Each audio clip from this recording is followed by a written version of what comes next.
Bismillahirrahmanirrahim. Assalamualaikum warahmatullahi wabarakatuh. Apa kabar saudara-saudaraku seiman? Pada video kali ini The Best Quotes Ulama akan mengisahkan salah satu kisah di masa tabi'in, yaitu seorang budak yang ternyata wali Allah dan mustajabnya doa beliau. Simak terus videonya, tapi jangan lupa subscribe, like, dan share ke saudara-saudara kita yang lainnya. Jazakallah khair, selamat menyaksikan. Kisah berikut ini datang dari seorang tokoh pada masa generasi tabi'in, Abdullah bin Al-Mubarak. Salah satu kebiasaan yang kerap dilakukan oleh sosok yang dikenal alim dan ahli ibadah itu adalah menetap beberapa hari di Mekah setelah melaksanakan haji atau umroh. Suatu ketika dalam lawatannya ke Mekah, kota suci umat Islam itu tengah dilanda paceklik. Hujan yang tak kunjung turun memicu gagal panen. Melihat kondisi seperti itu, pemuka agama dan masyarakat berbondong-bondong menuju lapangan untuk melaksanakan sholat istiqah. Al-Mubarak pun tak ketinggalan turut serta dalam sholat tersebut. Namun setelah selesai sholat dan memanjatkan doa kepada Allah Subhanahu wa Ta'ala, tidak ada sama sekali tanda hujan akan turun. Sampai menjelang malam pun kondisi awan tidak berubah. Akhirnya, keesokan harinya penduduk Mekah kembali melaksanakan sholat istiqah. Namun tetap nihil, tidak ada pertanda hujan turun. Bahkan hingga sholat istiqah dilaksanakan, hujan tak lekas turun. Timbul niat Ibnu bin Al-Mubarak untuk sholat minta hujan sendiri di tempat yang sunyi. Tempat sunyi memisahkan diri dari orang-orang untuk berdoa kepada Allah Subhanahu wa Ta'ala. Tentunya sebuah gua tujuannya. Mudah-mudahan Allah melimpahkan rahmatnya dan mengabulkan doaku sehingga hujan bisa turun, katanya dalam hati. Ia berjalan pelan-pelan saat orang masih berada pada tempat duduknya di tengah-tengah lapang sambil memanjatkan doa-doa. Tempat ia tuju adalah perbukitan yang masih di sekitar Mekah. Setelah sampai pada sebuah bukit, dia menemukan sebuah gua yang lubangnya hanya bisa dimasukkan satu orang dewasa dengan cara menyamping. Al-Mubarak mengintip sedikit untuk mengetahui apakah di dalam bisa digunakan untuk sholat. Setelah mengetahui ruang di dalam gua lapang, akhirnya dia memutuskan untuk masuk dan sholat istiqah. Namun, baru saja Al-Mubarak masuk, tiba-tiba pemuda berkulit hitam masuk ke dalam gua. Dari pakaian dan penampilannya, memang pemuda ini seperti seorang budak. Entah sengaja atau tidak, meski mengetahui di dalam gua sudah terdapat orang, pemuda itu tidak menyapa atau mengucapkan salam layaknya orang yang beriman. Sang pemuda malah cuek dan langsung menunaikan sholat 2 rakaat.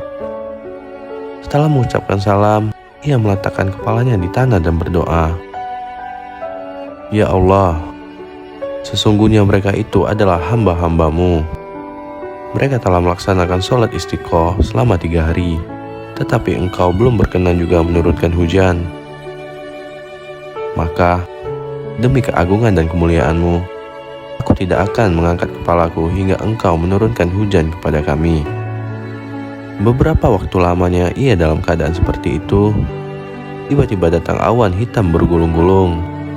Kemudian hujan turun dengan derasnya. Lelaki itu segera mengangkat kepalanya dan keluar gua, berjalan menembus hujan tanpa berkata apa-apa. Ibnu Al-Mubarak tertegun melihat pemandangan itu, dan segera setelah sadar, ia berjalan mengikuti lelaki hitam itu menembus hujan.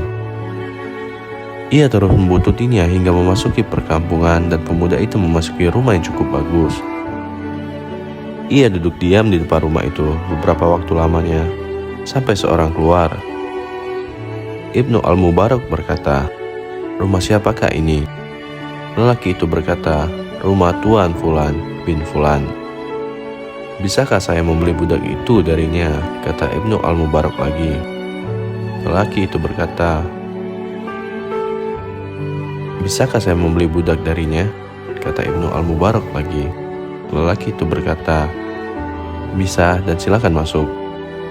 Sang pemilik rumah menemui Ibnu Al-Mubarak sambil membawa seorang budak yang bagus wajahnya dan tampak cekatan. Tapi ia berkata, "Aku tidak menginginkan orang-orang ini. Apakah engkau mempunyai budak lainnya?" "Baiklah," kata sang pemilik rumah, sambil memerintahkan untuk memanggil budak lainnya.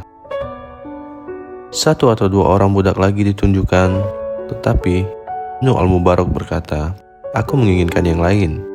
Apakah engkau masih memilikinya?" Tujuan utamanya adalah pemuda berkulit hitam yang ia jumpai di gua. Orang itu berkata, "Saya memang masih memiliki 1 orang lagi budak, tapi ia sangat tidak pantas bagi Tuan," katanya. "Mengapa?" tanya Ibnu Al-Mubarak. Orang itu berkata, "Karena dia seorang yang pemalas. Tuan tidak akan memperoleh manfaat apa-apa darinya." Ibnu Al-Mubarak berkata, "Bawalah dia kemari, aku ingin melihatnya." Budak itu segera didatangkan, dan memang lelaki hitam yang ditemuinya di dalam gua tersebut.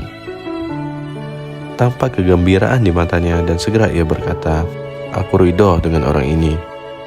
Berapa engkau ingin menjualnya?" Orang itu berkata, "Saya dahulu membelinya 20 dinar, tapi sekarang tidak laku walau hanya 10 dinar." "Saya akan membelinya seharga 10 dinar darimu," kata Ibnu Al-Mubarak, yang langsung mengeluarkan uang 10 dinar dan memberikannya kepada orang itu. Ibnu Al-Mubarak membawa budak hitam itu ke tempat tinggalnya. Budak hitam yang selama itu hanya diam saja tiba-tiba berkata, "Wahai Ibnu Al-Mubarak, mengapa engkau membeli aku? Aku tidak akan mengabdi dan melayani dirimu." Ibnu Al-Mubarak terkejut karena budak itu mengetahui dan menyebut namanya. Padahal ia belum pernah memperkenalkan diri, termasuk kepada pemilik sebelumnya. Namun, justru hal itu memperkuat dugaan sebelumnya. Segera saja Ibnu Al-Mubarak berkata, "Bukan seperti itu, justru aku yang akan melayani kamu. Siapakah namamu?" Budak hitam itu berkata, "Para kekasih Allah tentu mengenal kekasihnya."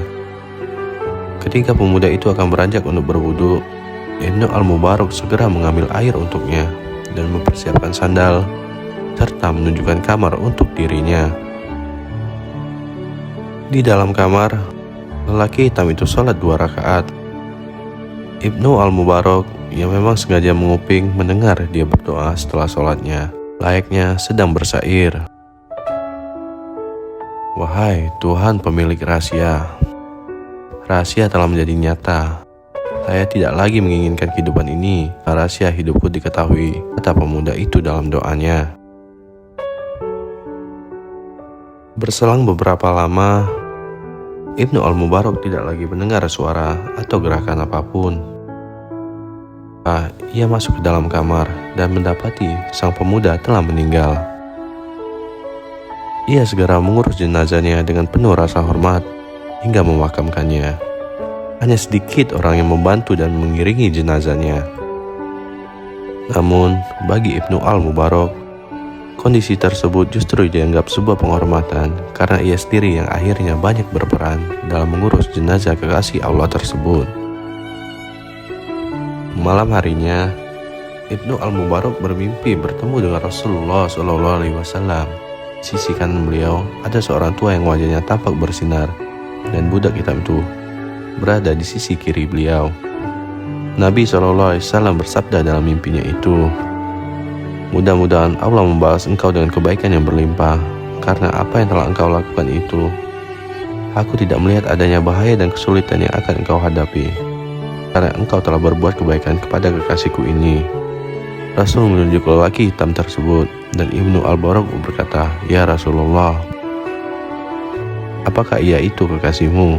"Benar," ujar Rasulullah, "dan dia juga kekasih Ibrahim alaihissalam." Ibnu Al-Mubarak bangun dari tidurnya. Ia segera bangkit berwudu dan sholat 2 rakaat. Kemudian berdoa yang lebih banyak di sisinya dengan ucapan syukur kepada Allah Subhanahu wa Ta'ala. Saudara-saudaraku seiman, tentunya kita mesti segera mencari jalan bagaimana agar Allah Subhanahu wa Ta'ala juga menjadikan kita kekasihnya.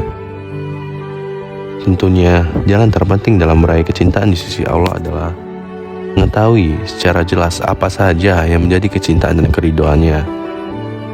Dengan demikian, kita dapat melakukan apa saja dan mengerjakan segala yang menjadi perintahnya. Setelah mendapat limpahan kasih sayang dari Allah, tentunya selama hayat masih dikandung badan, kita mesti berusaha agar kasih sayang Allah tidak sirna. Kita mesti menjaga betul apa saja yang Allah sukai dan apa saja yang Allah tidak sukai.